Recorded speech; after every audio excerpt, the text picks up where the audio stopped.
let us continue on our inquiry through superconsciousness, samadhi. We were talking about how some yogis withdraw from the activities of society and live as hermits far away from civilization, but they still do spiritual work from a distance. Other realized souls, though, go amongst people to teach them the truth. Even though they are liberated and unattached, they give up the joy of Vaikuntha, which is abodes of the divine. Heaven is a similar English word, and return to Narak, in some sense the lower realms, which might be analogous to hell, in the place that we're living on earth, in order to help living beings. To help others mentally and spiritually is a wonderful task, and at the same time a great art that requires deep understanding and comprehensive knowledge. For as long as we do not possess the insight and experience of a realized soul, we should take care that we are not pulled back into Maya, material existence, ourselves, when we would like to help someone. In a bhajan, in a devotional song, Sri Mahaprabhuji, which I believe is the guru of our guru that wrote this book, "You are chained to your karmas and destiny, but the realized one is nirbandhana. Unbound, they wander freely in this world." If you'll allow my improvised melody. The following is a very clear illustration of this. A prisoner found guilty of a crime was serving time in a prison.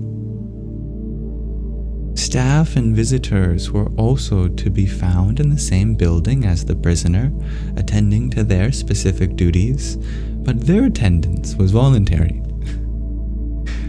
For a person standing outside who does not know the people or the background, the director of the prison, the probation officer, or the warder appear to be in the same position as the prisoner, though a vast difference exists between them. The former are free and can come and go as they wish, whereas the latter is locked up for the purpose of rehabilitation, ideally. And it is the same with liberated souls who live in the world with people still affected by karma. Generally, they are not recognizable.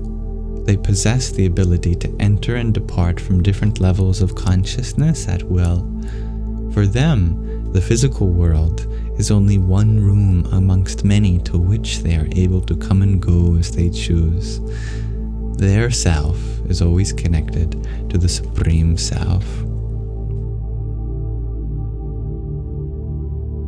There are levels of samadhi, but basically one can differentiate between two. Unconscious samadhi, called Jada Samadhi, and conscious samadhi, Chaitanya Samadhi. Another type called Laya Samadhi belongs to the first group, together with Sahaja or Bhava Samadhi. Savikalpa Samadhi and Nirvikalpa Samadhi belong to the second group. We can go through a couple of them, starting with the lowest, Laya Samadhi. The story was told earlier about a farmer who clung much too strongly to his family and is therefore incapable of following his spiritual master on the path.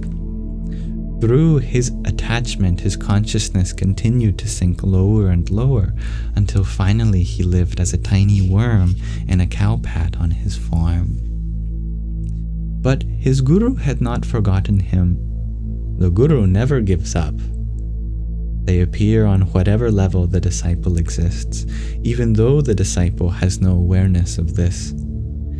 The connection of the spiritual master to the disciple is eternal. Spiritual masters steadfastly keep the promise made to their disciples to never So then, the master came to the little worm in the form of a bee.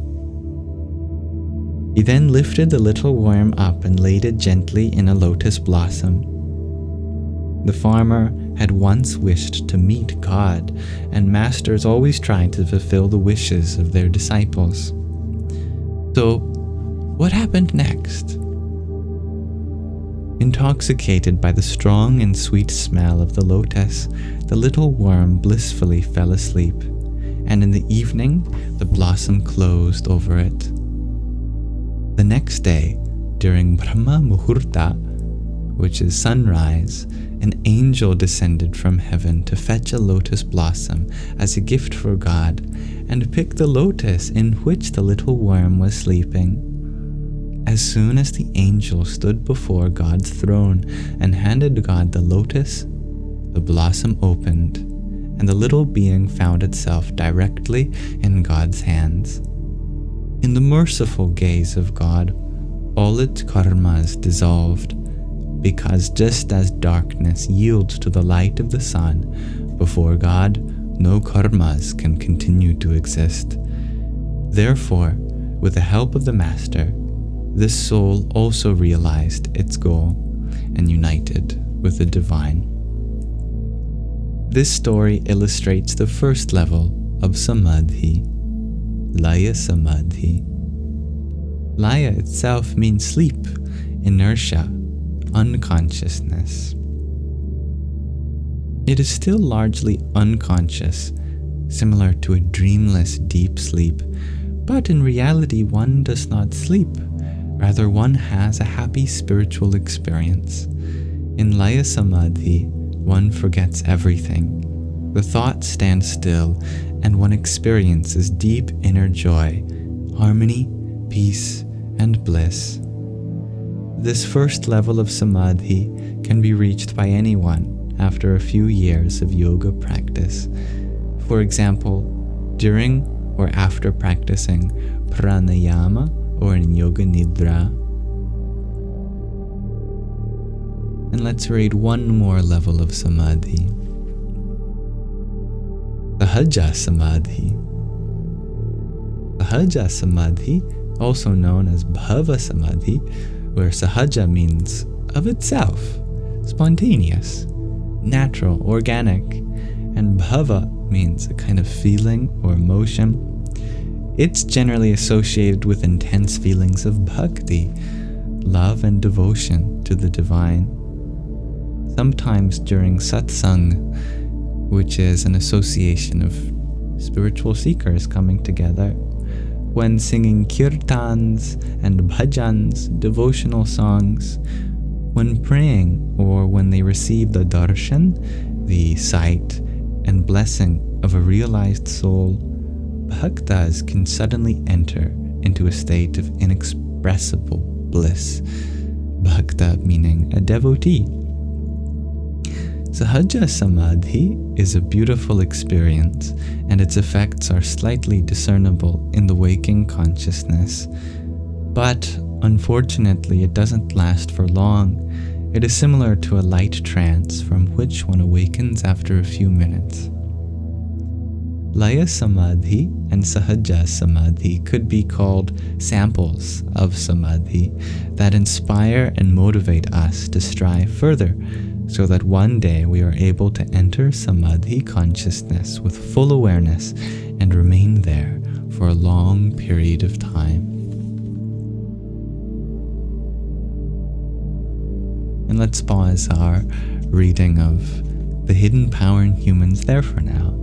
We'll keep it short and sweet, and we'll discuss the two types of conscious samadhi in our next reading. So thank you for listening.